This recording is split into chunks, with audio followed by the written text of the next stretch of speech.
feel like you have an advantage here? Like in this game's draft?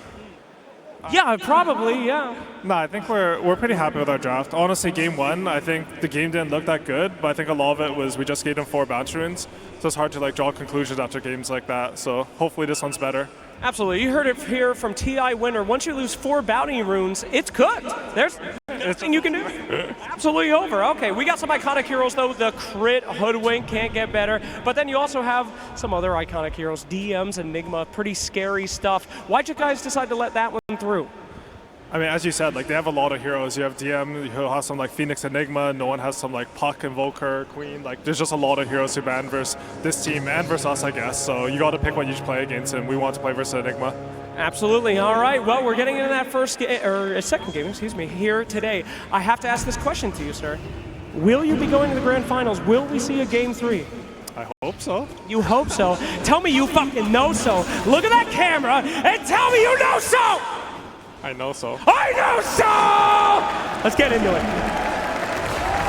First blood already! No one takes out crit. AUI seem to be horribly wrong. He's very not confident in that answer as well. My goodness. But yeah, we have quite the draft here from both sides as game 2 is now upon us. PVISION 1 game away from making the grand finals. Will the nerves kick in? Well, if AUI thought a big part of the last game's problem was that they lost 4 bounty runes, well, let's switch it up for First Blood and 3 bounty runes. I don't know if that's really an improvement over the previous experience. Yeah. Well, the ultimate result of this should once again be that no one will be pretty happy in the mid lane. This time, no Satyr to bother him, at least for now. And he will be playing the Beastmaster against Pangolier. A pretty easy matchup for Beastmaster in the first few levels. Then when Pango starts being able to kill boars, this could get a little more interesting. But do you think this early start should be good for him? This is the real story of the game, of course. They banned his Monkey King. They banned his Slark. What will he pick? It's a half horse, half man. Amazing. Centaur is picked for 9 class. And of course, now that we're 1 minute 27 seconds into the game, it's time to start thinking about the cart and what that's going to do for this game. I've never seen him play Centaur, so I don't know if he's a cart enjoyer, you know? What can you do? He's gonna. And also, how is he going to climb trees as Centaur? That is another question that remains to be. We need to find an answer for. The old Stampede, you could traverse through terrain, but no more. Now you're just a slow horse. Of course, he has that facet, so he doesn't really need boots. We're not seeing the Counter-Strike facet ever taken. No. Which is really sad. There's no one in that mid lane. 8-4 right now versus the 8-1 on Malrain, so relatively even to start things out. Yeah, both players will be farming here. I think perhaps no one has a slight advantage in terms of the potential for a gank from Snapfire or Centaur when he hits level 6. But conversely, I suppose Hoodwink could make a similar move, but maybe a little bit more dangerous to leave the Underlord alone against Snap Terribly. It's quite a strong lane, a lot of damage, and a lot of it from far away. Underlord likes when heroes are up close and personal and you can trade back, but the TB and the Snap have the upper hand there for sure. Yeah, well, we're looking at 3 Helm of the Dominator purchases for PVISION. The mid laner on the Beastmaster for no one, DM's Enigma, and the support Centaur will also be going Helm of Dom. I think there is a world where no one doesn't buy it. I would say the mid beasts have been, out of the traditional Helm buyers, mid Beastmaster probably has the lowest frequency. Just into the Ags, I suppose? Yeah, you just Ags rush with treads, and if you go the Dom first, perhaps your ramp up in the mid game is a little bit too slow for what you want to accomplish. It's also a big part of the justification for Helm of the Dominator on a lot of the heroes is the farming speed, but Aghanim's just faster. You farm exceptionally quickly when you get this item on Beast. You can find kills that are otherwise impossible. The Dominator doesn't match. Satanic playing the Terrorblade this game. This was a very common carry from 6 months ago. It's kind of dropped off for whatever reason, but he is one of the best in the world at this, of course, going against Amar's Underlord. I mean, does Falcons have enough to contest against the likes of TB? That's why this pick is so good, in my opinion. Hang on, we'll see if he dies first. Then we can talk about why it's good after. How strong is Cinderan's Curse? Not strong enough, it seems. All right. Satanic will secure some last hits onto the tower. So looking at the big picture in this game, what I really like about the Terrorblade pick in this is you're playing against Dragon Knight, who's going to go green facet, so all the physical damage, you have a lot of armor. You're playing against Pango, who's all physical. And you're almost dead. Lotus applies. Satanic dives under the tier 1 to Amar. Cinderan's curse is just delayed like his brain, but in the end, very strong indeed. It's 9 class securing a bounty room for himself. I mean, like, theoretically, they have the percentage-based damage against them. Breathe Fire reduces base damage, which is really good against Terrorblade, but like, in terms of damage itself, it's mostly physical, like you said, which the armor is really going to help with. It is somewhat double-edged, but it's a matchup that Terrorblade has always enjoyed, the one against Dragon Knight. You outrange him in Metamorphosis form, you're going to buy the right items, you have inherently exceptionally high armor, and Dragon Knight will struggle to deal with that with the green facet. Pango's all physical. Underlord, yes, it's nice to have the auras against TB, but at the same time, the value of Firestorm against that hero also isn't the absolute best. He doesn't have as much HP as certain other carries. But it was crucial for Falcons to at least get on the board in this lane. Not something I would have expected, to be honest. Underlord Hoodwink, not necessarily a killer lane against these two, but they made it work.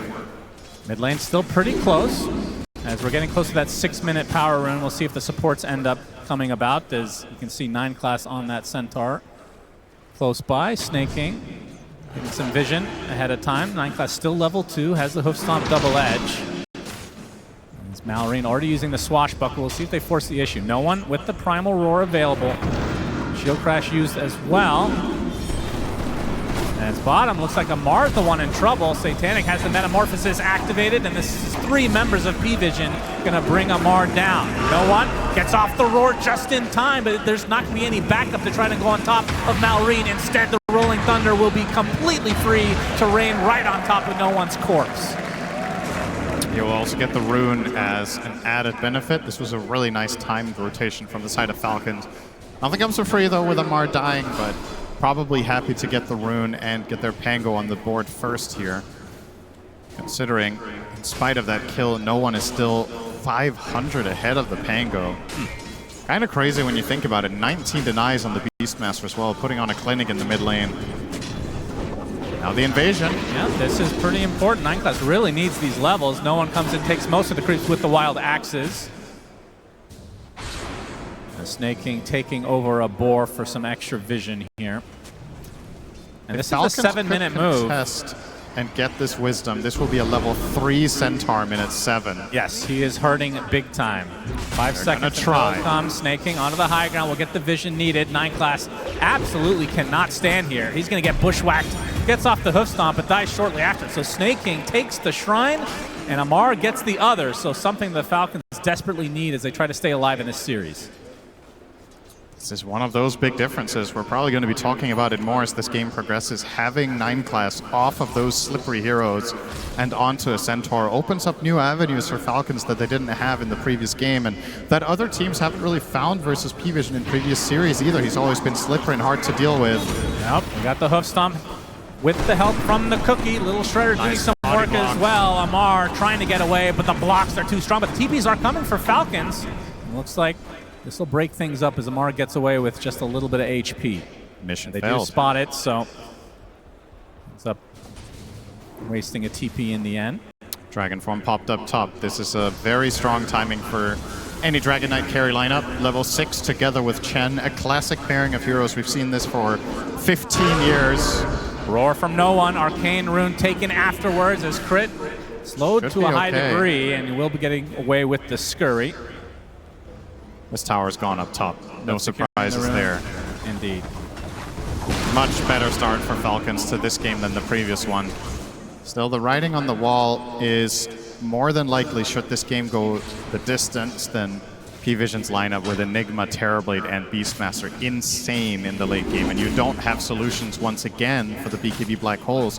Like, the best tool you'll have is a Pango Basher and then hope for the best, but you don't really want to get there if you can avoid it. Of course, Kezu did predict a 38-minute victory for Falcons. Yeah, very naive as always, and questionable takes, but we'll let him. Hey, he's on home turf right now, so got to give him the benefit of the doubt. As no one is working on the Ags that you were talking about. Can we get some cheers for Kezu? Oh, not bad, not bad. Can we get some cheers for Bratwurst? All right, I think that was surprisingly close. I You guys not like food? Food I is... thought that was going to be way more lopsided than that. Maybe they felt a little bit bad, but they really wanted to. Yeah. Cheer louder for that. Maybe they're full from that last series. Had enough. Nah, I'm good.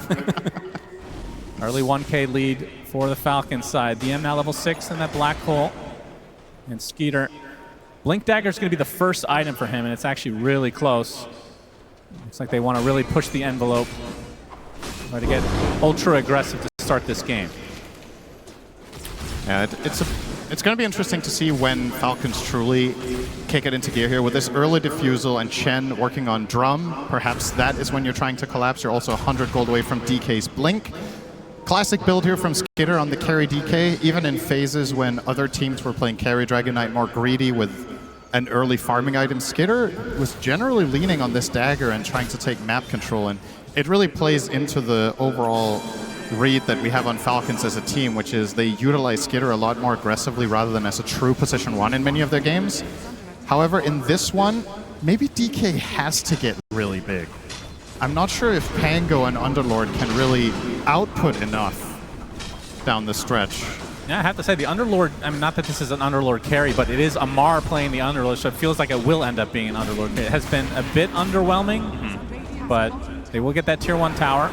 And this is the Blink Dagger reveal for Skeeter, right on top of DM. Sharpshooter from Crit is coming, and that is a lot of damage to withstand. DM will take a tumble as a result. Hand of God to be able to try to keep himself alive, Snake King, but the kisses are too strong.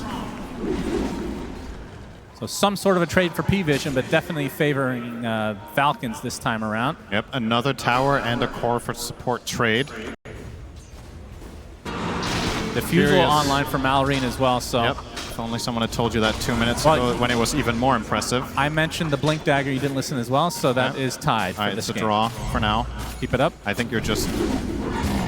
I didn't want to say anything because it's the upper bracket finals of TI, and it seemed kind of dumb to bring it up in the middle of something so prestigious. Kind of weird that you did that, actually. Yeah. Here they come into smoke. Smoke. Looking for the wrap. Malrine. They'll find it. Dragon Tail. This is a big pickoff if they can get it. And the cookie's not going to be enough as Malrine just completely destroys him. And now the tier 1 tower to follow. So that is 3 tier 1s already dead at the 12-minute mark. Falcons looking good. Yeah, they're going to keep this pace up. This is what they need to do with their lineup. A strategy that they're very familiar with playing, so this should just be full-on autopilot almost. Not as in PVISION can't respond, but rather Falcons know what to do. PVISION have to come up with the solutions. 9 class found again. Level 5 just cracked, minute 12. Yeah, This is a totally different 9 class than in the last many games we've seen. For comparison, both supports on Falcon's side sitting on level 7. So he is not offering much. Far away from that helm, far away from Stampede. A little bit of a dead hero in the game right now, if I'm honest. Yeah, it's PVISION are almost playing 4v5. But once he gets that cart. Yeah, let's look ahead at that. I'll tell you this. If 9 class gets cart, they're going to win. Because that means the game went long enough that they didn't need it anyway. Very true. 13 minutes, 3K lead. I mean, even if Falcons end up losing this game, this is something that other teams will be looking at. Oh, for be able sure. to ban both the Slark and the Monkey King as Satanic. Bushwhacked in, but you can see the TP's coming for PVISION.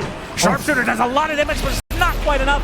Sunder onto his own illusion to stay alive. But the Rolling Thunder, Malrine is there with the rest of Falcons nearby to finish the job. They get Ducalis as well as Satanic. Big kills as 9 class is basically a creep at this stage. 4K lead for Falcons. Uh-oh. Well, Kezu with the 38-minute prediction, maybe very conservative. I feel like this could just be a 25-minute. Let's hold our horses. This is definitely looking great for Falcons, though. I've found that in this tournament, a lot of the time it's very difficult to predict game length. Even based on, let's say you take a snapshot now and you're like, okay, you would probably have an idea about 6 months ago where this game is oftentimes headed, and then you get surprised time and time again. But without question, this is about as good of a start as Falcons could have hoped for. They're also going to get both Wisdoms perhaps here. If they get both, this is so bad for Centaur. He's going to stay level 5. Oh my god. He's about to get 6 from 1 creep, but we're talking minute 14. Yeah, this is bad. This is bad. Do not pick Centaur support in your pubs. Holy jeez. There it is. Stampede finally available for the horse. As the cheer, the crowd goes wild for that. Yeah, 2 people happy about that. Good for you guys. Let's see him put it to good use. I mean, is this the latest level 6 in the tournament, potentially? I don't think so, but it might be the latest on a position 4. I think it's the latest we've cast. Yeah.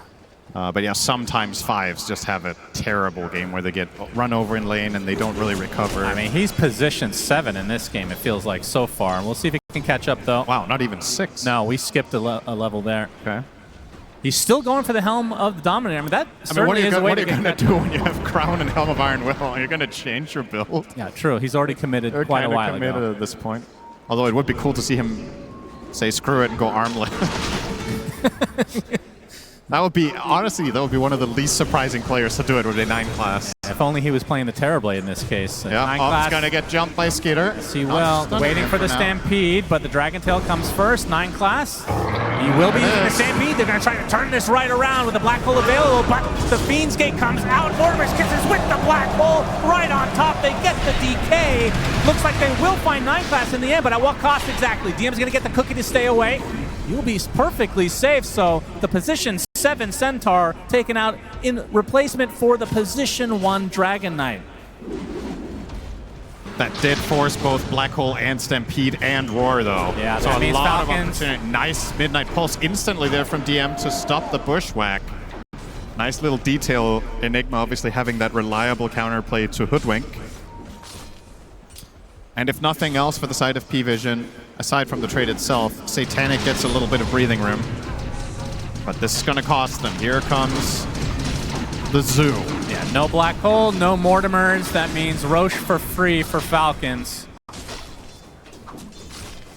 I mean, how do they scale into the late game if PVISION is able to somehow defend, like from the Falcons' perspective? Because this is obviously a very good early game lineup. I mean, Pango can be deceptive and can be a true late game powerhouse. The problem is just his matchups, right? It's not that their lineup in itself can't play late game well, but you're playing into Roar, you're playing into Black Hole, and you're playing into a hard-hitting ranged carry. So 3 things that are generally tough for Pango, and I mean, shouldn't come as a surprise. You first face this hero, of course it's going to get counterpicked at this level. But once again, Falcons' goal, if you ask them before the game when they want, how long they want this game to be, it's probably around the 40-minute mark that they're hoping to win. For PVISION, they'll probably just tell you the longer the better. Dom now up for 9 class. Let's see him find a creep. Will it be a Centaur? Ooh. Oh. That's an Ogre. That is a Satyr. Okay. Not what we were hoping for, of course. This is probably the most pitiful farming speed you've seen from 9 class. He's standing there killing a Satyr Mindstealer. It took him about 15 seconds to kill a medium creep without retaliate. And Dakalis can be found by Malrine. Completely drained of mana and an easy pickoff as a result. Aghanim Scepter not too far away from Malrine. It's going to be an extremely good timing as Skeeter applying pressure to the tier 2 bot. This looks like another free objective for Falcons. And the big fundamental difference between game number 1 and this one is that this time around, PVISION are unable to force Falcons to defend. That's the number 1 biggest difference. Sure, you could also say they won the lanes, but all these things are compounding where PVISION have games where the lanes don't go perfectly, they get their DOMs and they stall. This time, not happening. Because they only had the Enigma one for so long, and it's not enough against Chen's army and all the clear that Falcons have. So now they are the ones forcing you back, and PVISION a lot less comfortable in that playstyle, and they don't have their 9 class scout to give them moments of opportunity. No slippery ward placing hero, no invisible hero, nothing like that. Rolling Thunder finds another target. Bushwhack right on top. Fiend's Gate is close by. No one does get off the Primal Roar there, and there's the Stampede from the Centaur. Is now the Metamorphosis popped by Satanic. Can they try to turn this around? A big reflection comes out. Malrine and company looks like they're going to back away for the time being. That is still a big cooldown expended. As 9 class spotted. DM is nearby, and Skeeter Won't pursue any further. Yeah, not quite enough for that Orchid, but an interesting pickup nonetheless. Probably the dream scenario for him is finding Enigma and getting the silence off, or of course the Terrorblade post Manta. Not going to be the easiest, but still.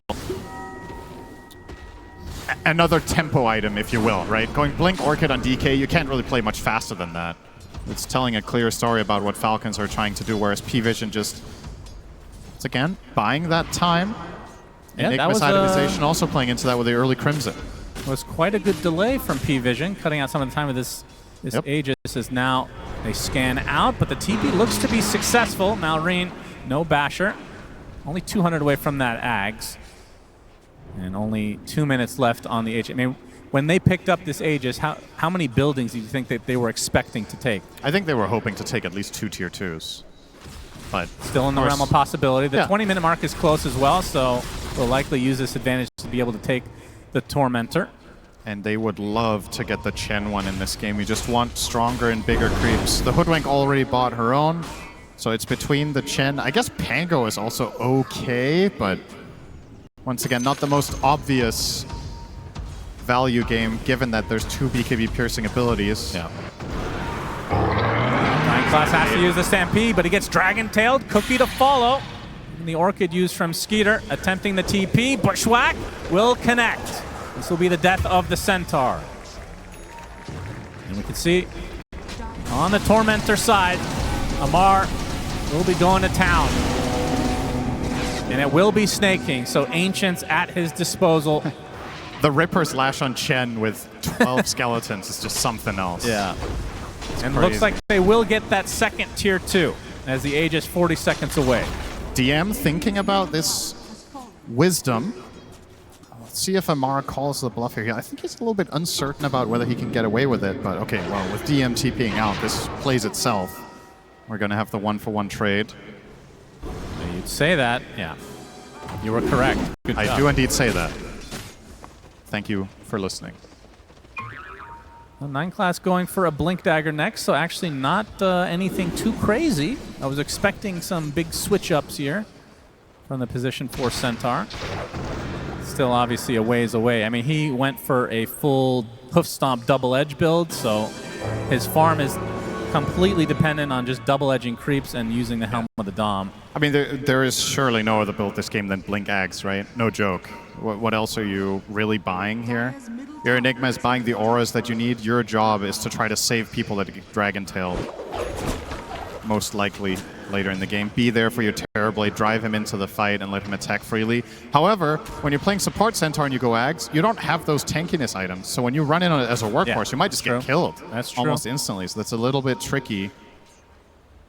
I do think it is the path that he is bound to take. Can also drive in the Enigma for a nice black hole. Oh yeah, that's fun. But right now, I think the Ags is a complete pipe dream. He's 5,000 gold away from having that and Dagger, which means he would have to almost triple his net worth. Almost there. So yeah, give him another 30 minutes. Might be there. And what's shaping up to be another one-sided affair, but this time the complete flip from game 1. Falcons have definitely figured something out about PVISION's playstyle in that first game. And should this go to a game 3, that's when it would get really interesting if PVISION can bring something new to the table and counter the counter. That's right. Pick an even weirder position 4. That's the goal if we get to that point. Spectre 4. Hell yeah. For 9 class. Let's hear it for Spectre, everybody. The most random thing. Skeeter blinks to the high ground, gets roared for his trouble, but you can see the Fiend's Gate of Amar on the way, so this will be the death of Ducalis at the very least. And no one already exiting the premises. Did require a few TPs from Falcons, but they secure the kill. Yeah. PVISION just, I was going to say they seem a little lost, but they really don't. They're just very... It's very deliberate the way in which they're playing the map. It's all stalling tactics, but they can't really take any initiative for the foreseeable future. And playing Dota like that at this level, it's exceptionally difficult. Like, you can try to play keep away as long as you want, but eventually you're playing against a team that has a blinked stun hero, you have a global hero in the Fiend's Gate, and the Hoodwink crit in this tournament has been insane on this. They're gonna find you eventually. Or they just go high ground. High ground onto the helm of the Dominator, destroyed. The Satanic and company are nearby to Okay, they go get back. rid of these skellies, though.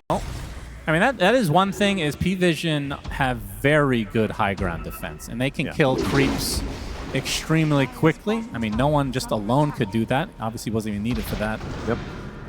As he's getting close to a Blink Dagger for himself now. And DM, about 1,200 from the BKB on the Enigma. Yeah. You would imagine Pango. Oh, Malrine, he saw him. Yes, he did. Crit will be coming in from the south as well. And DM, you are super dead, my friend. Quite tanky with that Crimson Guard, but okay. He's going to attempt a TP. Very ambitious indeed. That's very optimistic. Good effort, as you like to say. But not quite enough to get out of there. And yeah, with the BKB, surely Malrine will go Basher after Blink, right? I don't think this is a game. You could consider Linken's against the Beastmaster and the Sunder, but I don't think it's necessary. I think you'd much rather play your tempo and try to dictate the fights. Having that way of stopping Black Hole be very nice and valuable, and of course... That is a huge pickup. Oh, yeah. Global Root. God, what a cool axe. This thing is so sick on the Underlord. Just needs a Gleipnir, of course. That's the pub mentality. Will not be going for that, of course. As Amar with just a ridiculous amount of Zoo Creeps nearby. Smoke from PVISION. Roche is now up. Feels like it's been a long time since we've seen an Underlord as top net worth in a game when it's not the carry. That's he fair, is yeah. extremely farmed in this game. Just full space all the time. Amar Fine spots Malice. him. Hit a Malice. Satanic trying to run away. Cuts down some trees as his entire zoo is chasing him. He will be able to get out for the time being. The rest of Falcons relatively close. They will likely try to take this next Roche relatively shortly. It is in the top area at the moment. We have another 4 minutes to be able to take it. They are grouping up now. And this is a great hero against PVISION's playstyle as well. When you think about how they stall their games and what they do to get to that late game, Fiend's Gate has to be one of the best abilities. You send Amar, a mega tanky hero, to take out the trash in a side lane, and he can always connect to a possible team fight if needed. And now with that root, as you mentioned, it's going to be even better. Nice reaction there from no one. Trying to bait them in, but it does feel like PVISION might just give this Aegis up potentially. DM is very far to the north. As even Kiss is being used to scout things out.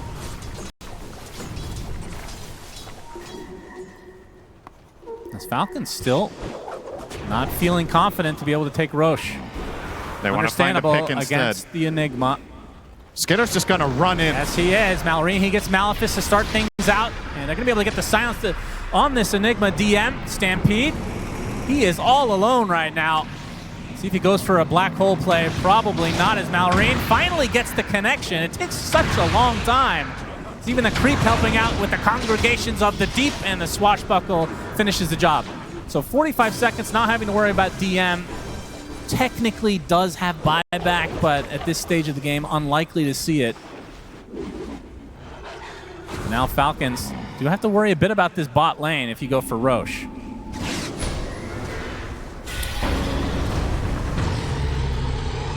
As he is still angry, it seems. Snaking halfway to an Aghanim Scepter, by the way. This is such a cool axe. Oh, yeah, that's interesting. We've seen it once before in this tournament. Yep. Be able to channel it, be able to give it magic resist. As the Aegis will go to Skeeter. For any Warcraft 3 fans, this axe reminds me a lot of Shadowhunter's ultimate in that game, where you yourself make all units around yourself invulnerable. It's obviously not to that level, but the concept is the same. You have this relatively fragile hero that just becomes the center of the fight.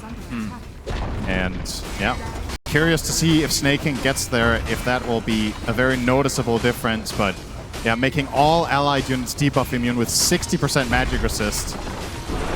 Kinda crazy for 6 seconds. Trying to cut the wave was DM. Not successful. Skeeter leading the way. Has the Bloodthorn now and the Aegis.